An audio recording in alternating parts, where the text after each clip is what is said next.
Philosopher Pario here. Now, Trickster's Rework, a success or a failure? Now, we're going to be talking purely about the gameplay aspects. As usual, the art team and sound department brought their consistent quality. That gives me that glimmer of hope for behavior. So, good job to them, but however, we need to talk about this kit and what exactly we ended up with. Now, I'm not a big Trickster main, as I like dipping my toes around being the indecisive whore I am. With a couple thousand hours on and off the game since around the original Nurse release, a bit after that, I feel at least semi-confident to give my opinion as a casual Trickster player. Now, let's start with the goals of what behavior wanted from this rework. This is what they gave us and what they sort of said in their patch notes and things. First, they wanted to improve their chase lethality. Then they said they wanted to reward accurate shooting. And the other thing is more generic. They wanted to do quality of life, such as reducing reload pains and other things. So we'll go through those bit one at a time, and then I'll give my own feedback of what I wanted from this rework. We'll see how we go. Starting with the improved chase lethality. Knives are at least definitely more deadly in their time to kill. Being reduced from 8 to 6 does definitely make it, more spooky. But the movement speed reduction that they added is pretty painful. You can feel it immediately when you're going around some pretty good survivors around those loops with no real way to play around them for the Trickster. When you're going around corners and whatnot, going from 115 to 110, you really feel that pain. Making it all the way harder to get those shots around each corner. There is that slight buff added to your wind up to raising your knives and everything and lowering them, but at the same time they nerfed your speed while holding the knives too. So this has sort of created the biggest dilemma that behavior has just been struggling with Trickster ever since release. They just don't know where they want the strength of the knives to sit at. As it feels with this change, in tandem with the grade ranking buff system they've added, in chases they can feel stronger and weaker depending on the situation. So overall it's more of a side grade, while you could argue it being a minor buff or a nerf when it comes to bigger maps and whatnot, where you feel, honestly, that's where you feel the pain with that lack of movement speed. So, but in the actual good loops, they feel even stronger, which they were already best at. It's just a very strange decision, but it's what they're giving us. Now, talking about the rewarding accurate shooting, this mostly is the way they've made it feel rewarding is using the grade system. Now, it does give you some very nice visual feedback and the like, but in the end, the real reward as a killer is getting those injuries and downs, which hasn't really changed, at least not overall. You are feeling rewarded with seeing the nice dopamine hits and big Q things being like, oh look, you're S rank now, that's great and everything, but that's pretty much the only time it feels meaningful is when you reach S rank. Making your way up those, it's mostly just the sound cues to be like, trigger your brain and being like, oh, this sounds fun. So overall, it's a positive change, but not a very impactful one when it comes to that. Now the third one was the quality of life adjustments, which does encapsulate quite a few things, but overall it's also felt quite minimal. While having increased reload speeds with high grade ranks is nice, then you realize just how few 32 knives plays out in the game. It's hard to be excited when I need to reload after every down, it feels like. So while yes, it's 6 knives to down people now, down from 8, theoretically you can get 5 health states from survivors, so it's 2 downs and a half.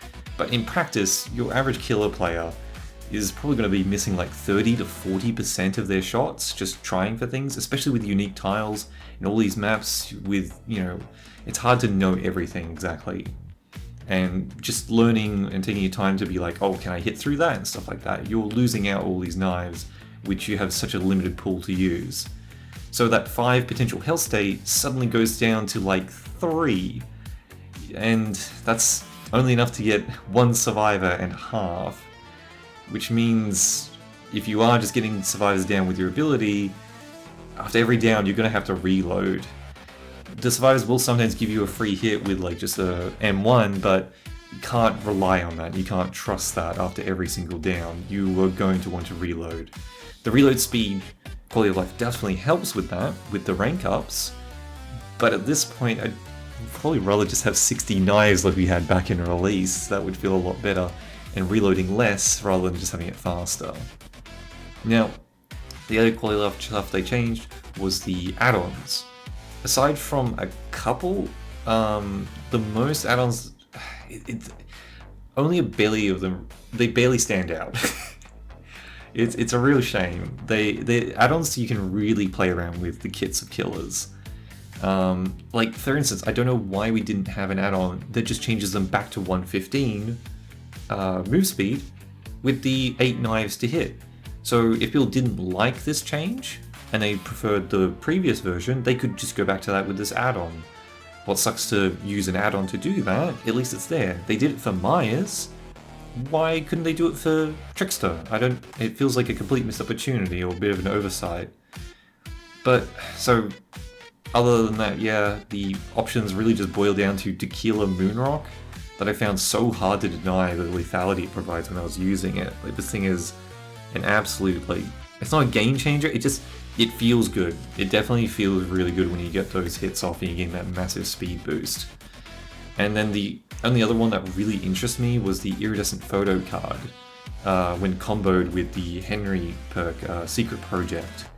Like, that's a really unique way of playing them and gives them some, interesting gameplay decisions there with how you use the main event.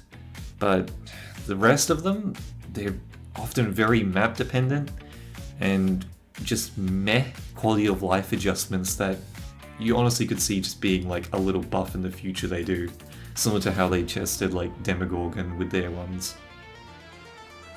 Alright, now how does this compare to what I was hoping to see from Trickster? I have barely touched Trickster at all because I just didn't really find them in the best state. They had a lot of frustrating maps and whatnot, but here was the main goals. I'll do my own 3 to counter what Behavior was aiming for. So, Pyrio's personal goals here. What I wanted from the Trickster rework. I wanted to add tricks for a killer that is named Trickster. Go in more detail what I mean by that in a moment. And then increasing their threat on indoor and large maps, which are by far their weakest points. And then the last thing that I really wanted to work on was just making them more fun to play against. Alrighty.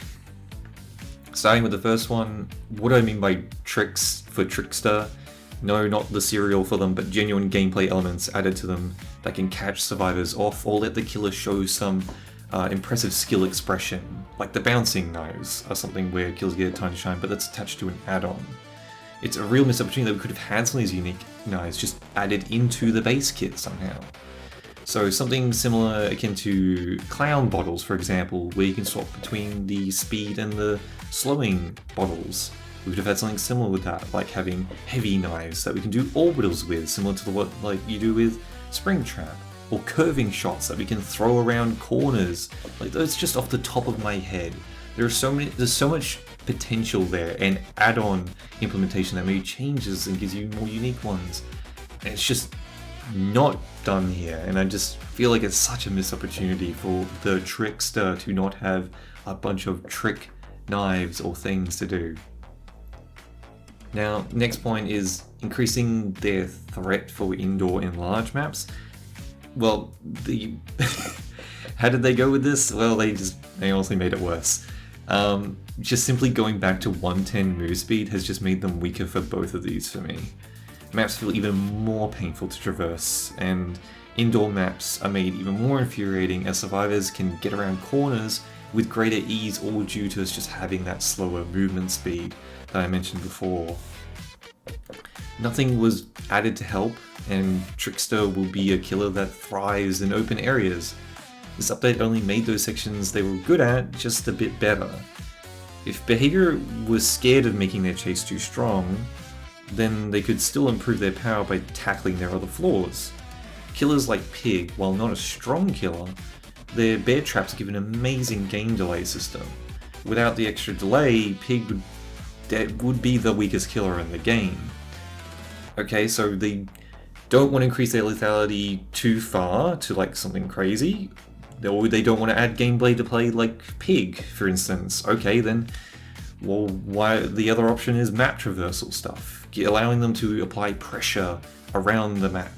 Similar to like Freddy or Springtrap, they have their bonus movement where Freddy can teleport to a generator, and Springtrap has his door system to navigate around the map. This, while they're not the strongest in chase killers, they have some decent lethality there, about the same I'd say with Trickster, honestly. Maybe a bit weaker, but it's all debatable and situational. But they at least have these mobility skills to get around the map. This helps them a lot. And so it's very strange to me that they don't want them to be super strong with lethality. They already made that point. But then we have killers like Nurse and Blight that exist in their current state, and it's just baffling to me that we can't have these extra gifts for these killers while being so shy to make them more lethal. Okay, last point. Making them more fun to play against for me? Well, in this situation, well, okay. Honestly, I don't really enjoy versing Trickster. I don't hate versing them, but they're definitely on the lower end on the fun scale. I don't like them nearly as much as I enjoy playing Trickster.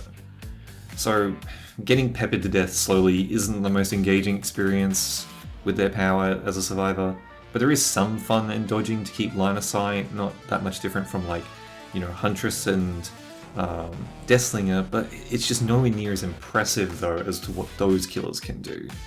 With Trickster, it's just a series of when they get enough knives on you, not a matter of if. While Huntress, like, they get cool cross-map potential, do some pretty cool shots like that. You have Deathslinger who's shooting through these really little gaps and then somehow managed to weave his weapon around the corner. Like, there's a lot more impressiveness there. And this is where I would have appreciated another dynamic added to their kit. So it would have been something interesting for the survivors to like deal with or have some kind of input against the killer while still being something that makes them stronger. But maybe I'm just being whimsical and thinking we could get something akin to Freddy's level of kit additions, but I'll keep dreaming. But what about you? Let me know in the comments if you have any ideas for how you'd adjust them, or did you think this was a great change? I've already seen tons of suggestions, like giving them Springtrap's effect of having 115 move speed when they're out of ammo, and a bunch of others. For a killer, it's overall for Trickster, we've gotten some fun dopamine visuals, but it's mostly the same. On the survivor end, it's near identical to the previous rework. All in all, I wouldn't call this a failure, but I also definitely wouldn't call it a success. The best thing though that they added was the Mina skin.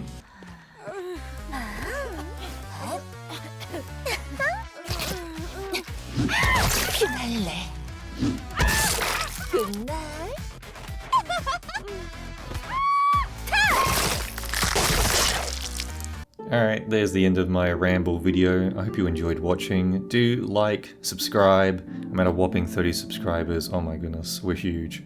But yeah, I appreciate anyone watching, and especially anyone that watched through the whole thing. It means a lot, and hopefully I'll get some more content out there. But you can always catch me streaming on Twitch and on YouTube here as well. Have a good one, everyone.